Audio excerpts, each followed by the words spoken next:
சமீபத்தில் ஒரு இன்டர்வியூவில் சொல்லியிருக்காங்க செஃப் பட் சார் எனக்கும் சன் டிவிக்கும் எந்த சம்மதமும் இல்லை அப்படின்னு சொல்லிட்டு அப்படியான விஷயத்தை பற்றி பேசியிருந்திருப்பாரு.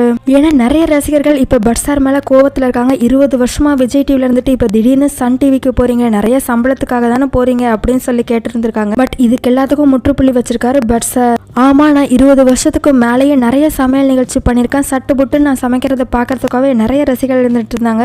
அப்போதான் நான் பண்ணுற சேட்டைகள்லாம் பார்த்து காமெடியாக ஒரு ஷோ பண்ணலாம் அப்படின்னு சொல்லிட்டு குக் வித் கோமாளி ஷோ ஆரம்பிச்சாங்க. சீசன் 4 வரைக்கும் வெற்றிகரமாக தான் நடந்துட்டு இருந்துச்சு. இதுக்கு பின்னாடி இருந்த டீம் எந்த சேனலில் இருக்காங்களோ அங்கே தான் நான் ஒர்க் பண்ணேன். ஸோ அவங்க இப்போ சன் டிவிக்கு போனதுனால தான் நானும் போயிருக்கேனே தவிர்த்து எனக்கும் சன் டிவிக்கும் எந்த சம்மந்தமும் இல்லை. அதுலேயும் சில பேர் அதிக சம்பளமா அப்படின்னு கேட்குறீங்க. உண்மையாக சொல்ல போனால் விஜய் டிவி குக் வித் கோமாளி ஷோவில் இருந்தபோது 2 நாள் எபிசோட் நடந்துச்சு. ஸோ 2 நாளுக்கான சம்பளம் நடக்கும். 40 எபிசோடு அப்படின்னா 40 எபிசோடுக்கான சம்பளம் கிடைக்கும். பட் இந்த சன் டிவி டாப் குக்கு டுபு குக்கு ஷோவில் 20 எபிசோடு தான், சண்டே மட்டும் தான் நடக்குது. அப்போ நீங்களே கணக்கு பண்ணி பாருங்க, 20 எபிசோடா 40 எபிசோடா அப்படின்ட்டு. நான் சம்பளம் சேனல் இது எதையுமே பார்க்கல. அந்த பழைய டீம் எங்கே இருக்காங்களோ அங்கே ஒர்க் பண்ணுவேன் அப்படிங்கிற மோட்டிவ்ல தான் நான் இருந்தேன். ஸோ அப்படிதான் இப்போ பண்ணிக்கிட்டும் இருக்கேன் அப்படின்னு போல்டாக ஒரு ஸ்டேட்மெண்ட்டை விட்டுருக்காரு பட் சார். அப்புறம் என்னங்க இந்த வீடியோ பற்றி கருத்து நீங்களும் சொல்லாமல் இது போல பல சுவாரஸ்யமான தகவலோட தெரிஞ்சுக்கணும் அப்படின்னா இந்த சேனலும் சப்ஸ்கிரைப் பண்ணிக்கோங்க, லைக் பண்ணிக்கோங்க.